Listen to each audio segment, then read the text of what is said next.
So we're live now, right? Okay. Yep. And just for context, you've spent the last hour running Yeah, Aaron. around the city in Australia. Which city in Australia? So I'm north of Sydney. So I moved to the Central Coast, but long story short, it's 6 a.m. here in New South Wales in Australia. Yeah. And essentially I woke up at 4:30 this morning, I've got a co-working space Yeah. that I've got like a desk to, worked out that I can only get in there.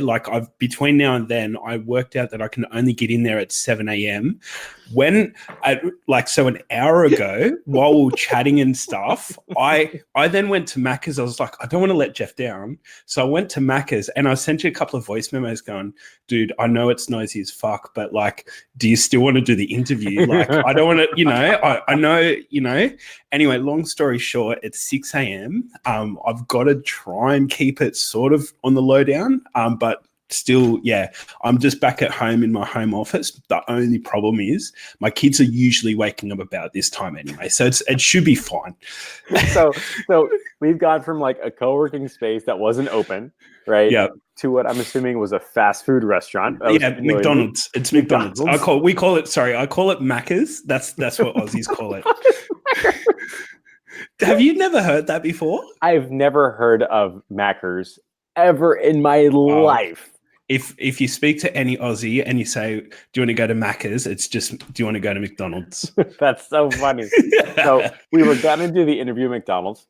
Probably a not good idea, right? Nah. And so possibly in the middle of this interview, your kids might just end up joining.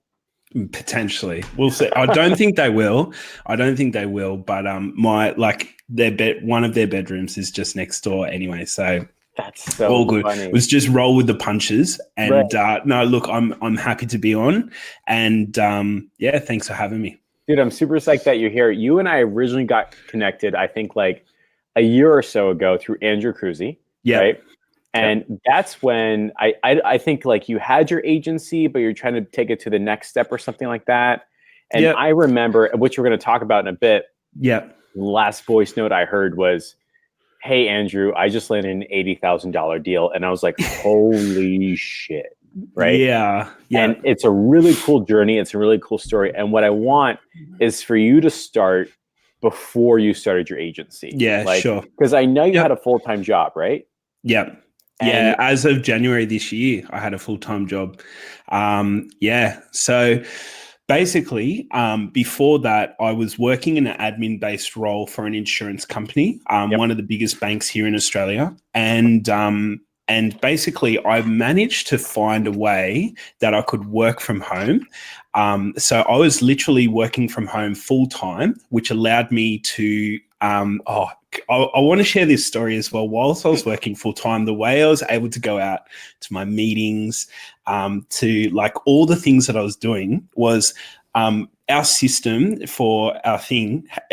So basically, if you get a laser mouse and you put it on top of an analog watch where the hand goes round, if you move the mouse every 5 minutes, it makes it look like you're still active, your profile's still active. And that is my secret to how I built my business. I'm not lying. So that's how you got around the software that was tracking if you were my still progress. Yeah, that's I was so exactly. Yeah. So that's the extent of the length that I would literally go for 3-hour lunches to meet up with clients and stuff. I'd go to business networking events, meetings, this, that, the other. There were a couple of times I got caught out. Not caught out. I never got caught out. There were times where my boss rang me and he goes, I thought you were active at home, and I was in the car. Like I was in the car driving back, and I was trying to. So anyway, it was a massive. If anything, once I finished my job, it was a massive relief not to have to just be in two places at once. Yeah. So anyway, so before we go into that, let's backtrack a bit, right? Yeah. So how long were you at your full-time job up to that point where you're like, I need to do something else? I originally started this particular journey. So like for the last 12 years, I've worked in graphic design. Like I've done graphic design as a side hustle. Yeah. It was June 2017 that I think I picked up a Tai Lopez course, Yeah. .com Secrets by Russell Brunson. Yeah. And then all the other little programs and things like that along the way. And so June 2017, I think Andrew was just starting. That's when I first seen Andrew. He was starting to explode at that point. Yeah. And from there, and so I think when we met, we're also both in Johnny West's inner circle at the time. Yeah. And what, like, I remember now, I was driving and I was like, hey, what the hell is going on here? Like, and I was like, you were the only person that like was responding at that moment because I got like royally screwed hard, right? And then you respond, and you're like, man, I have no idea what's going on. I'm feeling the same way. Like that was the first program where I was like, man, this sucked, right? So we don't have to like go into do too much in depth, but like you got started with like Tai Lopez and got targeted by Russell Brunson, and that's what made you realize that there was a better way, right? Exactly. Yeah. And all this was happening while you had a full-time gig. Yes, exactly right. Okay. Yeah. And so during that period of time, I was working from home, obviously doing my thing. And I think it was just at the end of 2017 when I started to make like a couple of $1,000s a month through agency stuff. Just wasn't consistent. And then when I think we caught up, I think it might have been early 2018 or something along those lines. I was still doing agency. I'd have great months and then I'd have shit months. And when you say agency, you mean like doing Facebook ads on behalf of somebody else, right? Correct. Yeah. Correct. Okay. Yeah. And so I then veered into like implementing messenger bots. I then veered into like doing video. I veered so many different ways, and it was almost like I was just trying to find something that works, but not sticking to it and really getting really stuck into it. It's like joining multiple gyms because you don't get a six-pack overnight. Exactly right. And so my problem was trying too many different things, but what I learned during that process is I learned an overall branding strategy, if that makes sense. If I take anything from it, I learned so many things. I was basically learning about business and branding during that period of time, which is essentially exactly what I teach through what I do now. That's so cool. Yeah. And so whilst it can be viewed in a number of different ways. The good thing is that like my experience with trying to, sell chatbots and stuff like that, my experience with all these different things meant I was able to connect chatbots to, video and engagement and this and that. Like it all just sort of come together in a practical way and taking the best elements of everything and just going, how do we put this all together to make a business grow sort of thing. All of this was happening while you still had your full-time job, right? Yeah. So like, was there ever a point where you're like, I feel like royally screwed, like I'm working 2 full-time jobs. I need like, everyone has that breaking point. You know what I mean? Yeah. Well, look, here's what was actually happening. I was screwing over my full-time job because my so I was meant to work 8 hours a day. And I've managed to find a way to work 8 hours within 3 hours. Like nice.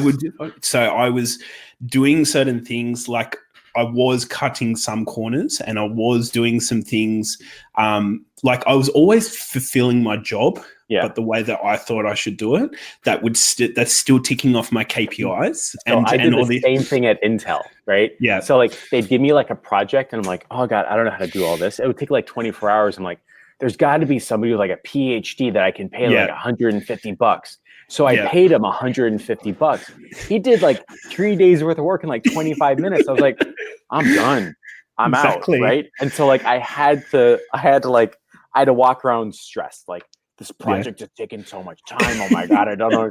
It took me like he just showed me. He's like, click that, click. I was like, oh, this is perfect. Right. So like, I know that feeling, but what I'm really curious about, and we're starting to get questions that come in and stuff like that, is that like, how did you get your first client while having your first real job? You know what I mean? Sure.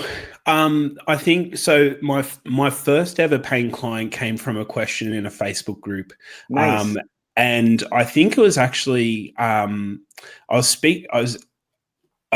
from memory, it was actually, you know how in Dan Henry, I haven't done Dan Henry's program, but in Dan Henry's program, I overheard something about the curious student question in a Facebook group. So there's a really big one here in Australia. I asked it. I got probably 60 responses, which was incredible. Not all of it was like fucking JR. God damn it. Let's go.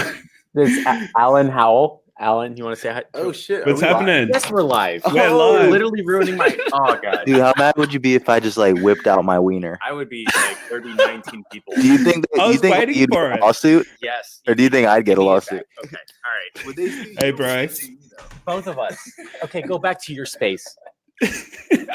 JR's in Miami. How funny. Awesome. Yeah. No, so look, what was I saying? Something about what was I saying? So you like Dan Henry's program, the Curious Student? Curious Student. There was I obviously the Curious Student is offered to do work for free. Yeah. But then there was someone who said to me, "Nah, I want," like she almost insisted, like, if you can deliver these results, I'll pay you. And I said, look, how about we just do it and just run with it? And like it was incredible. Like, so we got the results. We got the leads. She wasn't able to convert, which meant she still paid me. Yeah. But yeah, anyway, long story short, that was my very first client, November 2017. And then from there, it was just a matter of a lot of my success came from business networking meetings and events and just networking, as well as lots of Facebook group stuff. That's super interesting. Yeah. And then the biggest interesting thing is like when you go from doing agency and then pulling the pin on creating a Facebook group, which then in terms and then going along the process to create a program. That's when everything exploded. Really, really, kicked off. So we're going to get to that in like 2 seconds. Because I want to make sure that everybody watching has like a fundamental understanding of your story, right? Because I think that's the coolest part. So you had a full-time job doing like basic administrative work. Yeah. And you're like, hey, can I work from home? They say, sure. Yep. And you find a way to fool the time tracking system. Yeah. And while that's happening, you're trying to make your side gig agency work, correct? Yeah, correct. So like you're doing Curious Students, you're meeting people in person. You're trying to sell everything that you possibly could just to get something that could stick, right? Yeah, 100%. And through all the conversations that you're having with real life people, saying chatbots and landing pages and funnels, you're finding a way to string it together so it sounds good, and that was just called branding, right? Yeah, pretty much. Yep. And I think what I also learned during that process is really, like, for anyone who's listening and maybe stuck where I was, I think the really big thing is that I found my uniqueness in the regards that, like, no one is me, no one has my energy. Like, see, Jeff, you've got it. Like, one of the things I really respect about you is you've got a really creative nature, and it's a very dry, blunt humor as well. Like you've got all your little hashtags, like, and, this my face, butts, asses, all that other shit, right? But that's you. That's like it's just come from your creativeness, who you are, and just being, like, living in the best like the best version of you. And I think one of the biggest things that I realized, on top of earning money to progress and to eventually do six figures in 2018, for me, was learning that it's not fake it till you make it. It's being grateful that you're in the journey, and you're progressing through your own business. So that's like the coolest part is like, you really got to look at it as like you're writing chapters of your book. Exactly. Like you're climbing and just the be mountain. happy that you're like I can laugh about it now. I fucking hated 2018 at points, right? Yes. But like, it's who I am, and it's like it built stamina and it built grit. And if I didn't go through that, like, fuck, would I be? I don't know how I deal with some of the conversations now that I'm having. You know, with the contracts, clients, this, that, the other. Like, it all prepares you exactly how you need it to be. And sometimes you just can't outgrow your own journey, if that makes sense. Like, so the analogy is like, I just call it freshman, sophomore, junior, senior. Like, you got your first year in college, your second year, third year, fourth year, and everybody knows people that jump grades. Something's always a bit funky, right? Like you know, the person that jumped eighth grade to 12th grade, and you're like, I don't know. He just seems to be a little bit, it's either too smart or too far off. Like, I'm totally okay being a freshman and being a sophomore and wholly completely being a freshman. Like, guys, 100%. It's okay. Like, I didn't fuck up. I'm a freshman. I'm not supposed to know this stuff, right? Yeah. 100%. So like, so your first freshman year was 2 jobs, right? Yeah. How did you, so what was it like saying I quit? Like, what was your side gig income? Fuck. How did you go like full in? Like, when did you say I'm done here and move all the way over here? Sure. So I think it was just at a point where, like, I'd promised my wife a certain dollar amount. There was some debts and things that I was paying off. I got screwed over with some like coaches and whatnot early on in 2018. Yeah. That's a different story. But essentially, it just came down to the fact that for my position, I have a mortgage, a wife, and 2 little kids. Yep. And it's hard. It's really, really hard because I see, like, you know, when you're looking and watching other people like yourself, like Andrew, who obviously don't have families and all that other stuff, to see you like go out and do this and to go out and do that. And just be appreciative of what you do have, and that point. So to answer your question, God, it felt good to get to 6 figures at the end of 2018, to a point where I could go, enough's enough. Yeah, I'm fucking quitting. And by that point in time, I was just over it. Like, I was just like, fuck. Like, the amount of mental preparation. Like, I literally used to get up at 4:30, 5 o'clock in the morning every day. Knock out, like, whether I go for a walk or whatever, just to get myself in the right headspace, then knock out the 3 hours worth of work. And then that's when I'd start my day. Really, from that point on, kids would come home, look after them, bed, bath, dinner, blah, blah, blah, and then work again, you know, from 7 p.m., 8 p.m. onwards.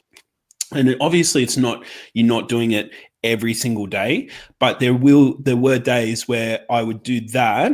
I'd get up at 4 or 5 a.m., be working till, 2 or 3 in the morning that night, and then potentially get up at 6 a.m. the next day and potentially do the exact same thing, And it was just a relief that I felt like I was living 2 lives, to put it simply. Yeah. Anyway.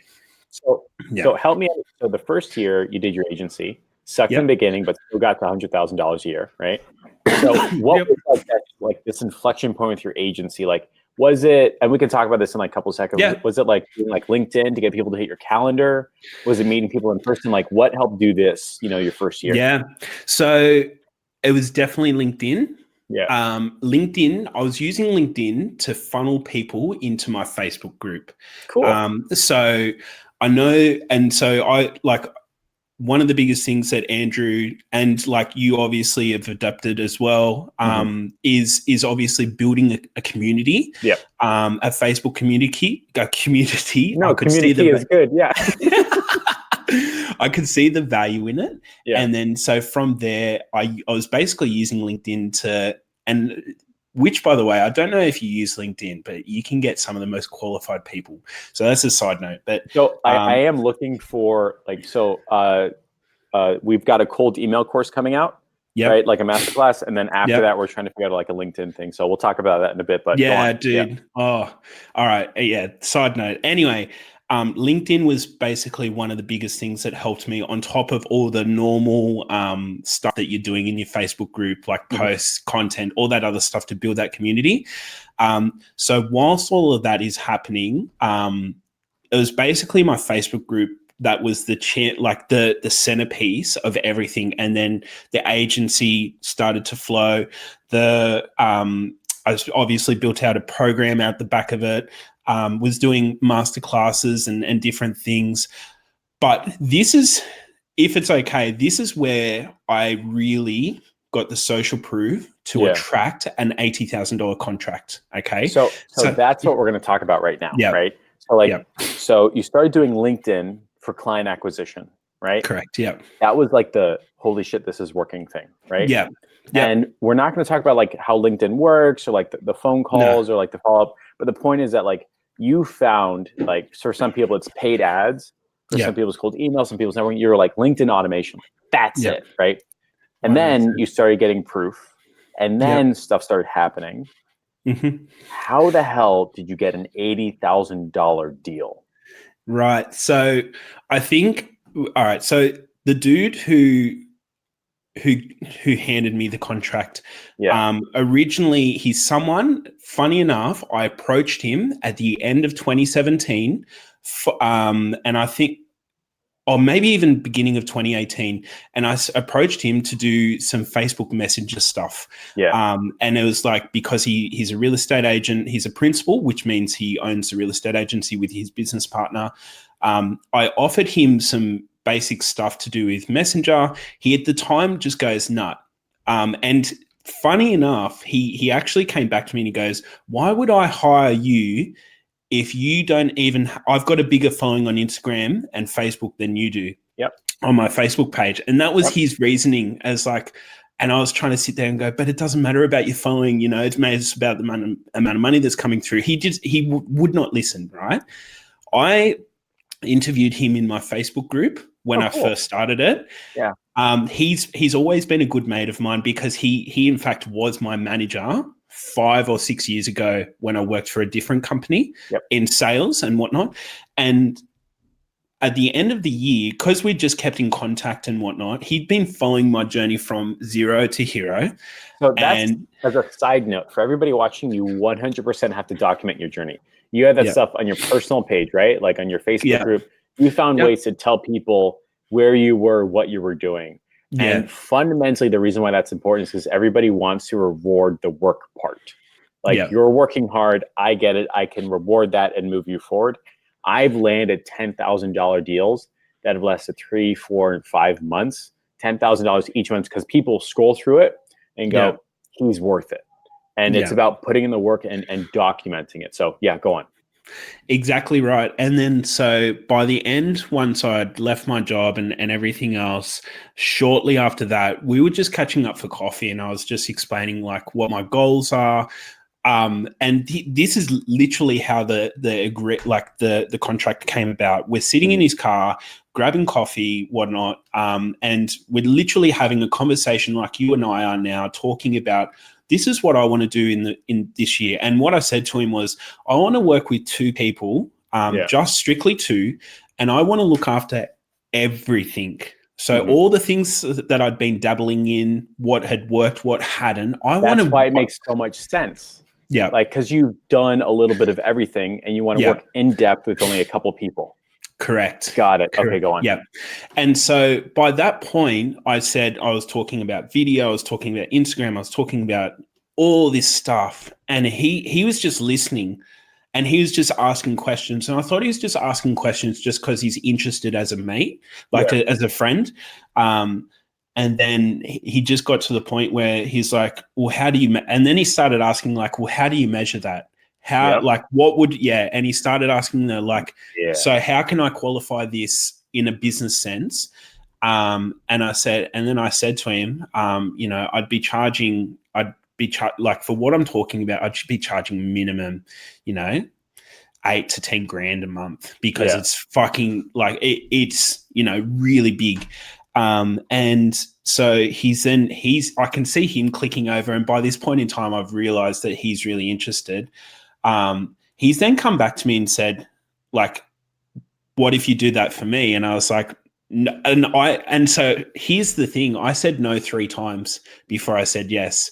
So at the time I said, no, hear me out, right? And I think this is what made it even better. Because he originally offered me something, and I said, no, look, this will not create the impact that you're looking to achieve. Yeah. And then so I had no attachment to the sale because it just come out of nowhere. And I really genuinely cared about him, where he wants to go.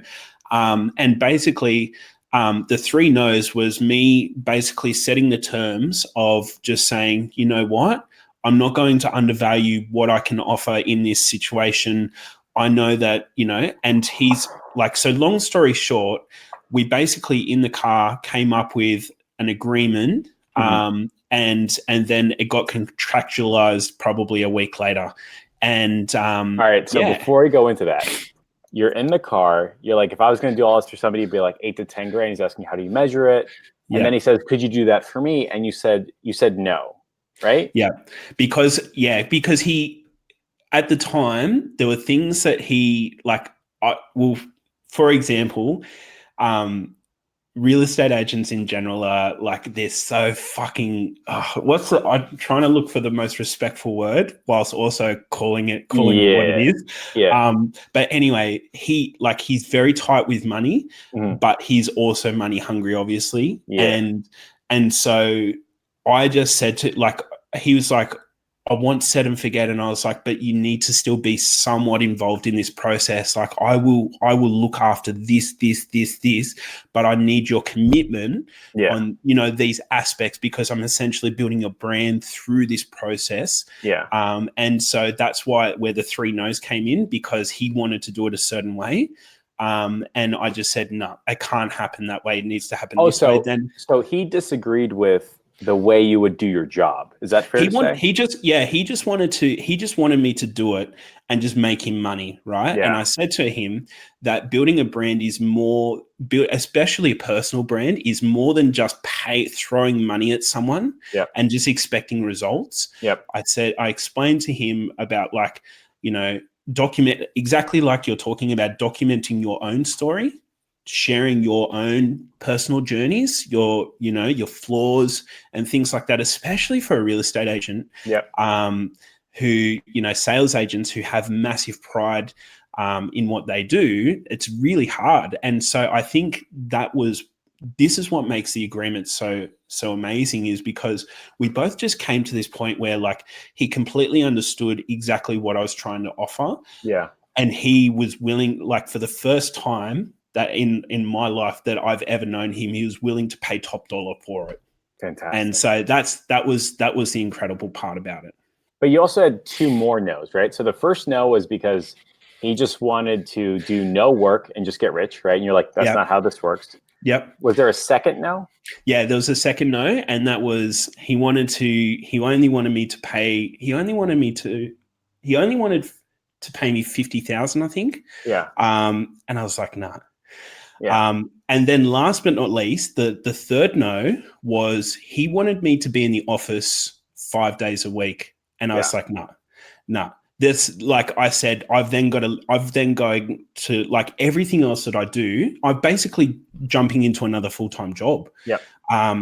What's the point in that? And I said, we put, certain things in place to make sure that you're getting everything that you need. Yeah.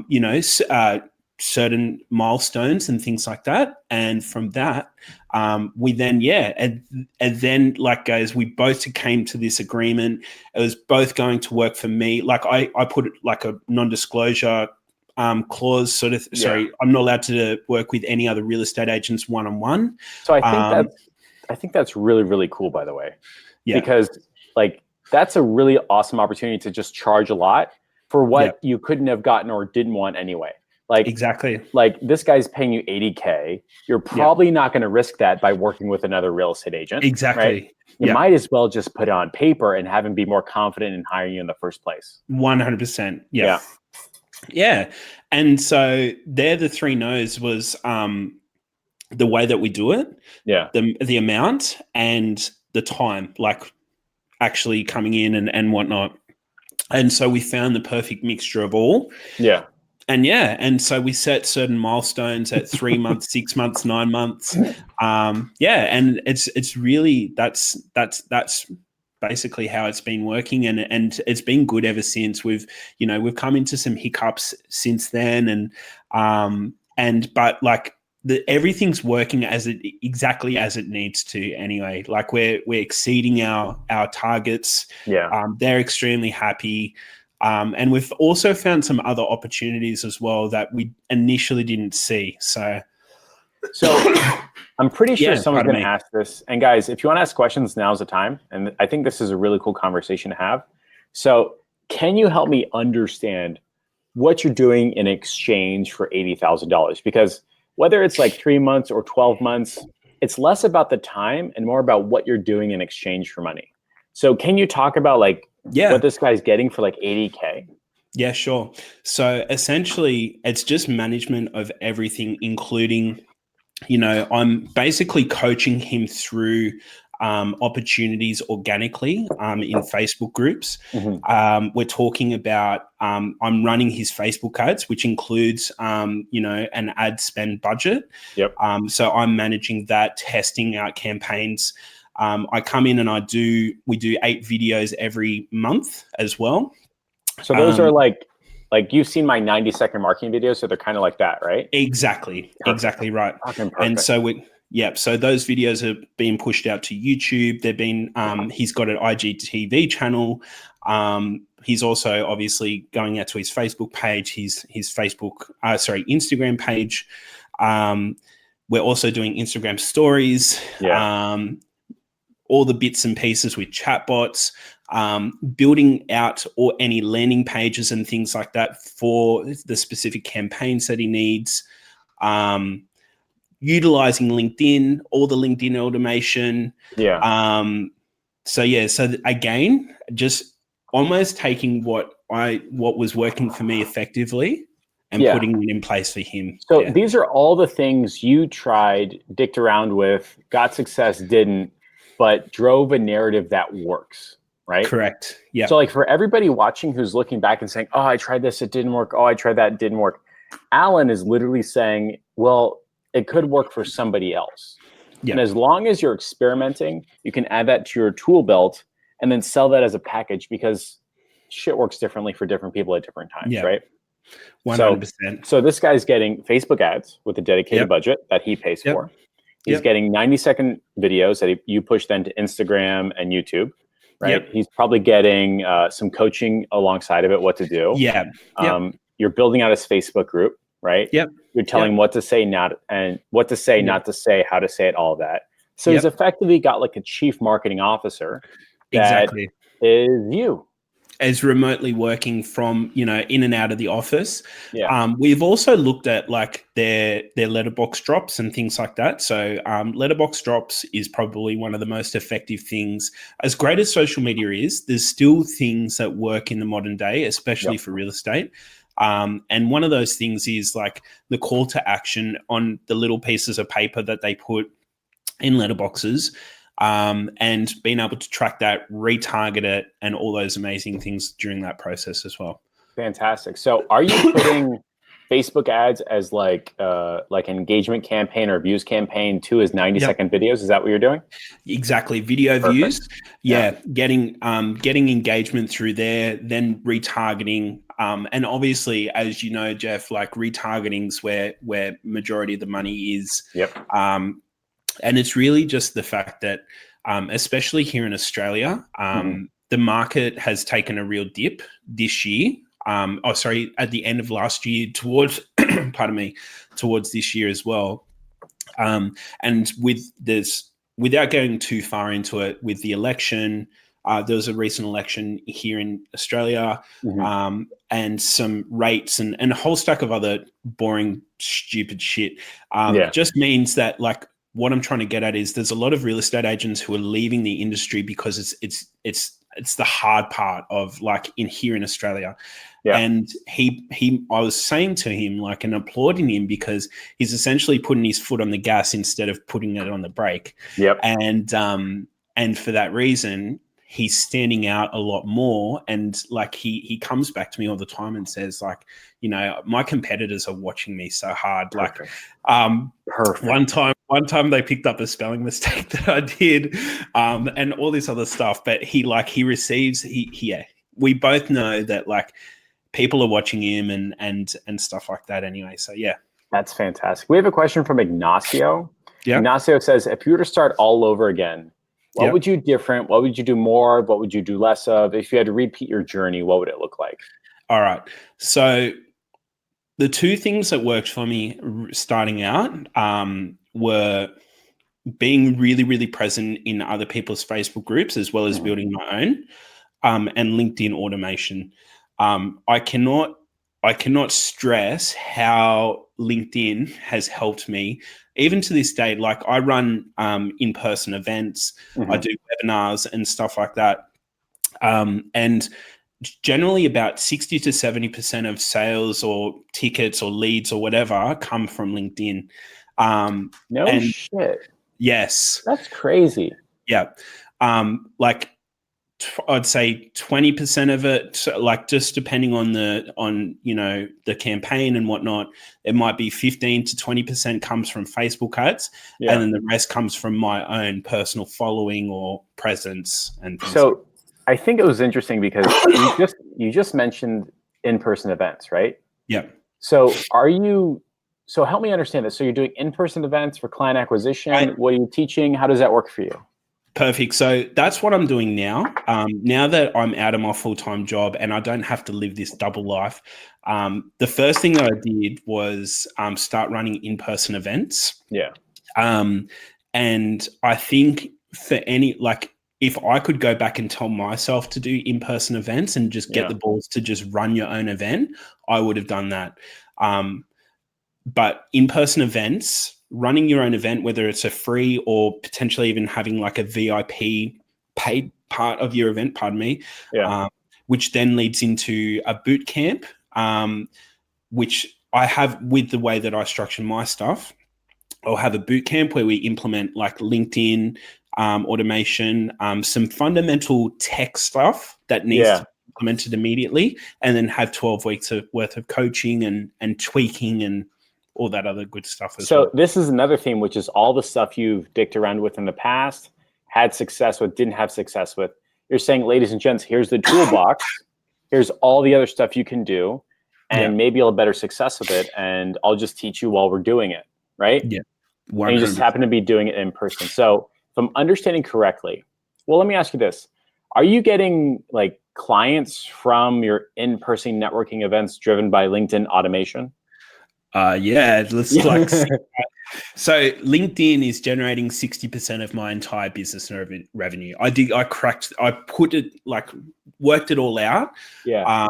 And even like I seen an ad by Sam Ovens the other day and watched his webinar, and it's the one where he talks about the 4 things. You might have seen it, might not. Yeah, he dresses like a 19-year-old and drinks the bubbly soda. He's like, this is good. Yeah. And so during that, he talks about and I did a review of my business after that. And the 2 things that keep working is LinkedIn, running my own events. And this is the other one, going to other paid masterminds. Yep. That's been like those 2. Yeah. So those 3 have been the most effective. And then like the Facebook group has been a really good nurturing tool for when someone's not ready right now. And whatnot, but yeah. So to summarize, and so in between all of that, there's other things like a really good use of like a CRM, or like for me, I use Trello to follow up people and the effectiveness of that. But yeah, I just think, I don't know where I was going to go with that. But no, that's fantastic. So I asked because like in-person events, hosting your own events, like that's something that everybody's always been doing, but now I'm realizing it's a thing, right? Steph is doing it. Gina Poole is doing it. You're doing it. And I'm realizing like I need to do it too. And there's really cool ways to make it clear that yes, they can pay you more money over time without being salesy. Yeah. And as long as blowing it out of the water with like, yeah, this is great, solve my problem. Yeah, we can take a next step. Like there's ways to migrate it correctly. But once like 15, 20 people have sat down and said, I've got a problem, can you help me solve it? You're like, here's 5 ways to do it. They're like, oh my God, thank you so much. Yeah. Right. Exactly. And I think, sorry, you go. No, I was just going to add that, like, I think the thing with in-person events is it's an experience in itself. That, like, you know, someone takes their time.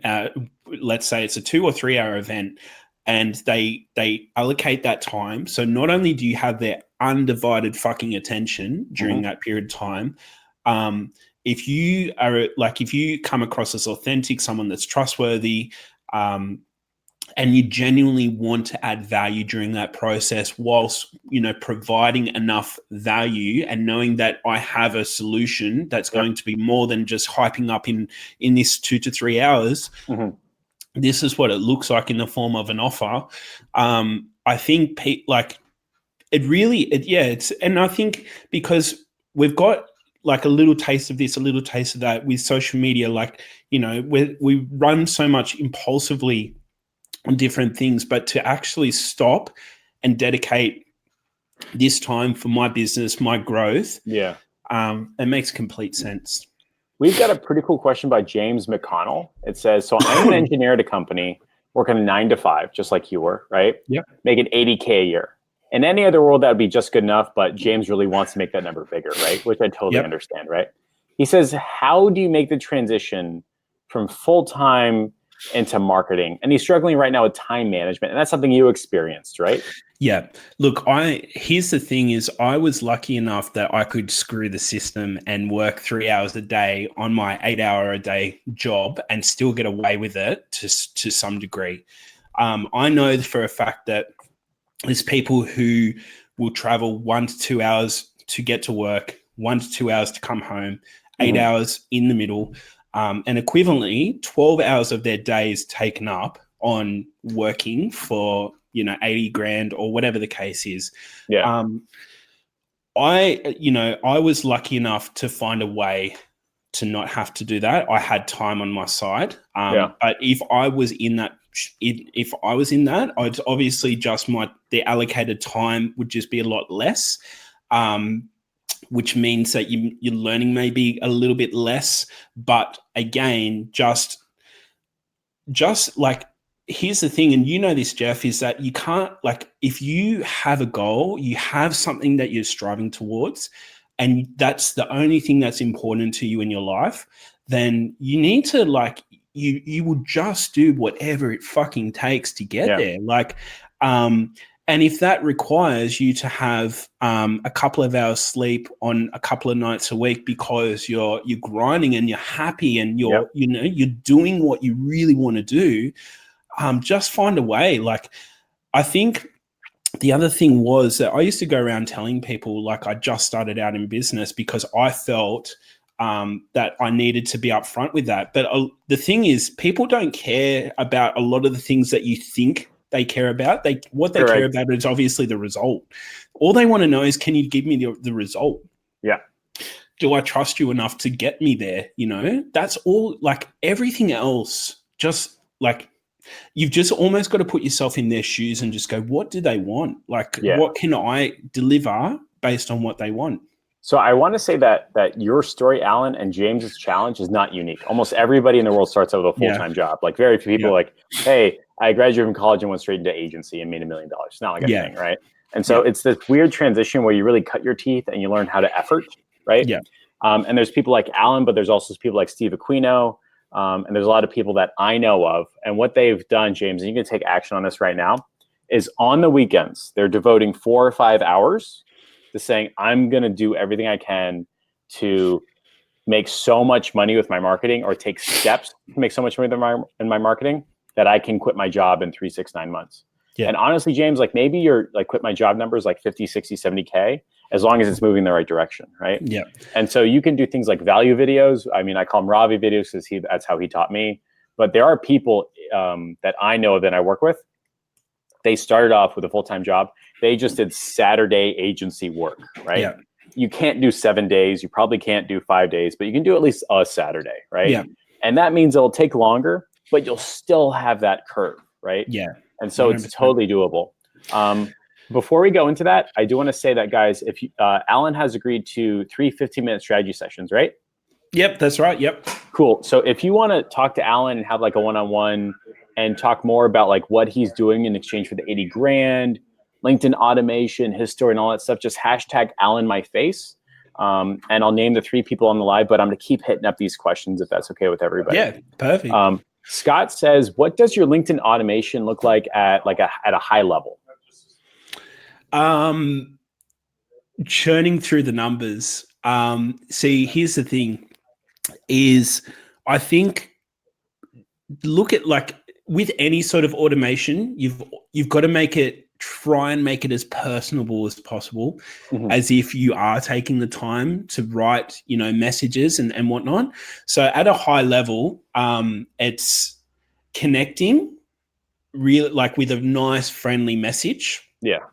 The second thing is, if they accept your connection request, the way that LinkedIn works or the way that this automation works is you can then send a follow-up message. Yeah. And that follow-up message may be to your event. It may be to your webinar. It may be to, I've got a 5-day challenge, which is my lead generation. And basically just utilizing whatever you have, but don't do it. Like, here's the thing is so for example, my lead generation is I'll send right now I'm sending a thing to say, do you want to join my 5-day challenge? And I basically write it in a way that I'm genuinely like, hey, I'm taking this, for this week only, I've got, this thing. Are you interested? Now, before posting the link and saying, join it, here's the link, I actually ask them first. If I get their buy-in, then I send them the link. And it's just little things like that automate. You don't want to rely completely on automation. You still want to get involved in the process. But yeah. So automation will do like, let's just say 80% of it, right? Yep. You send a request, and the way you get people taking a next step with you isn't by saying, hey, buy my stuff.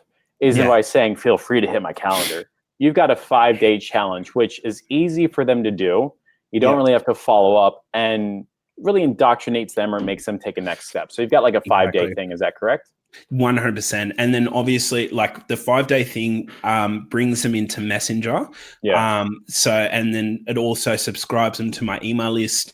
And then obviously the retargeting ads, which is then, going to an application page. There we go. Yeah. And that's my process in a nutshell. It feels much more socially acceptable to do what you just mentioned versus saying, hey, buy my stuff. Here's a link. Here's a VSL. So by taking an extra step and putting $10 a day into ads, everything becomes kosher, right? 100%. Yeah. So Zach has an interesting question, which is like, how much money and time did you invest into LinkedIn until you started getting your intended result? So the LinkedIn automation cost me $97 for a 12-month license.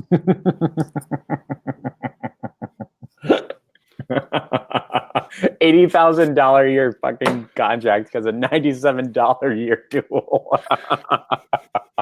See, this is the funny part is like people, and maybe I'm doing myself a disfavor here, but there is so much fucking opportunity in LinkedIn. And like, can I just also put in there is that LinkedIn's growing as a platform, and if you take all right, so most people will have a Facebook business page here. Most Facebook business pages are getting 1% to 2% of engagement. The days when your Facebook page could actually really effectively grow organically without having to pay for ads to help the likes, the follows, all that other stuff. That how your Facebook page used to be 5 or 6 years ago, that's what your LinkedIn profile is right now. Interesting. Your organic reach is fucking incredible.